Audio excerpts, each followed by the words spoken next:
and don't say too much, and you first wait. You might say something wrong, just wait. And this also has to do with the power distance and everything. If you have a meeting, and if it's a traditional way, you would just say, hey, wait a minute, just let the boss talk first, and then maybe me, and I wait. The Western approach is quite different. The Western approach, it's what you call active initiative. So you always show you are active. You always show your initiative. You show who you are. I want to say something, so I say that. I don't want to wait. So we have a different habit of communication. So this is also why I say, when it comes to problems of Chinese companies facing overseas, the customer wants to be informed.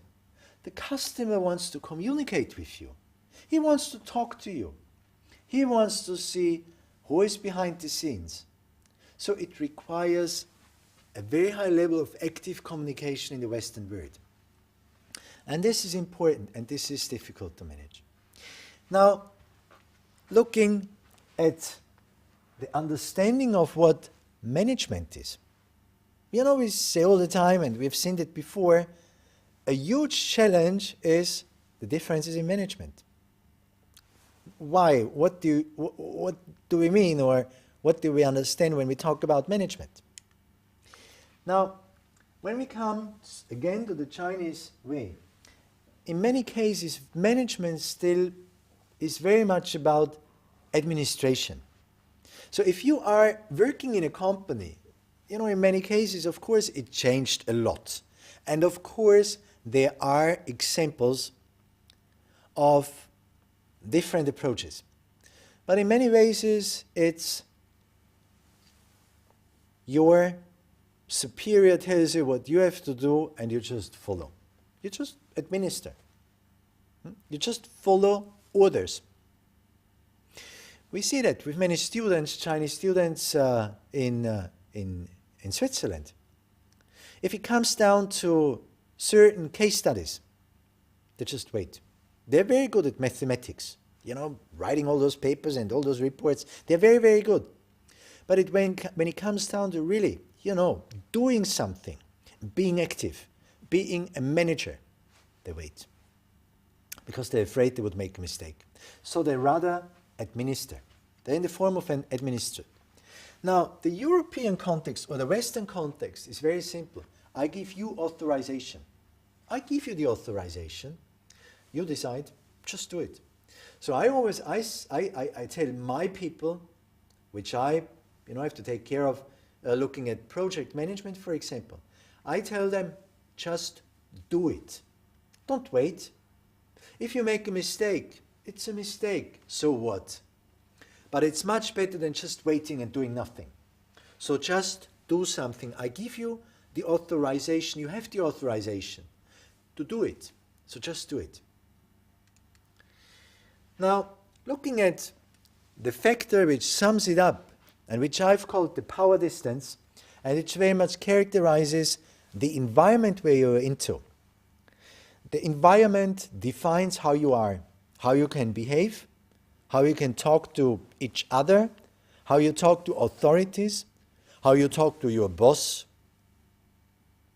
how high your level of individuality is, and how high your power is.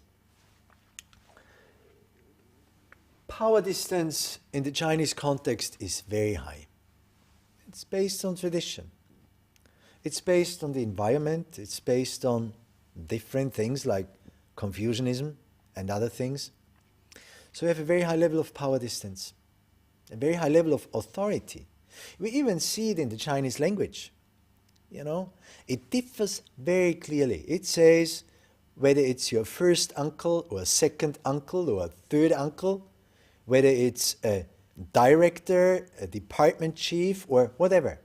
So it always very clearly defines where you are. And at the same time, it very clearly defines where the other person is. So it defines the power distance. And if he is the head of a department and you are just not a churang, but you are anywhere, then you have a power distance. You don't have that in Switzerland. There is no power distance. And it's not even in your title and not even in your how you talk to each other.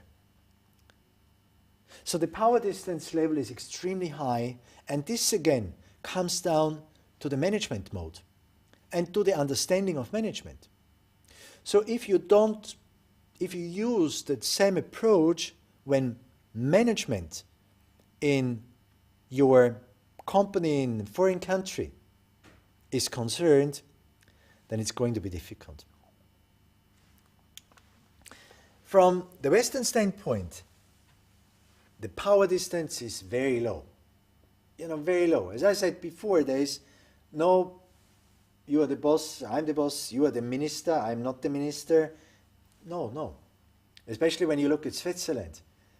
Swiss people don't like power distance. Not at all.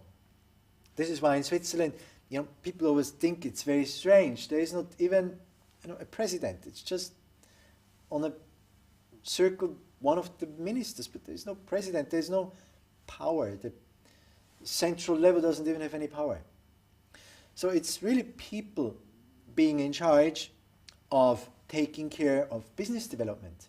And this again is one of the secrets why, for example, the vocational education in Switzerland is very important. Because people at the very early stage learn to be responsible, but also have the power to do that. So this is a huge difference. And finally, I say, which is regarding what you think about an agreement. So what is the attitude towards an agreement? And you might say this is not correct, but I just give the example anyway.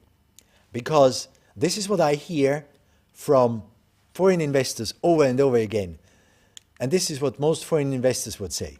So they would say, when we look at China and we look at the Chinese context, power distance, or no, the attitudes towards an agreement. What is an agreement? If you sign a contract, they say this is the basis for negotiation. So many of them say, well, I've signed a contract with a Chinese company, and then they keep on talking and talking again, negotiating again and talking again and negotiating again. Because in the Western environment, if you have an agreement, this is it. This is it. It's binding. You don't talk about that anymore. There it is. You have been negotiating. There's the agreement. That's it. But in the Chinese context, very much they say, well, anyway, we've signed some agreement, but now let's talk. We may maybe change a little bit here and change there. It's never final. So it's never final. But if it's in the Western context, this is it. So there are those differences. They are huge. I just picked a few of them. But whether it's about global development, whether it's about understanding each other, whether trying to globally solve global issues, or whether it's very much focused on Chinese enterprises going into European and into foreign markets, there's a lot of challenges. Some of them are easier to handle, some of them are very difficult to change because they are there. You hardly can influence them. But some of them, they are there to really face up to and be able to solve. Some of them can be managed by getting the right information, knowing how to access certain channels.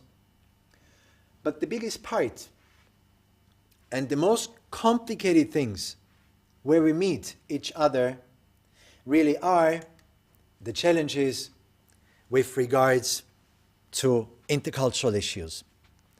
There really are the challenges where we have to join hands again. Because here is where the hard and soft facts meet with each other.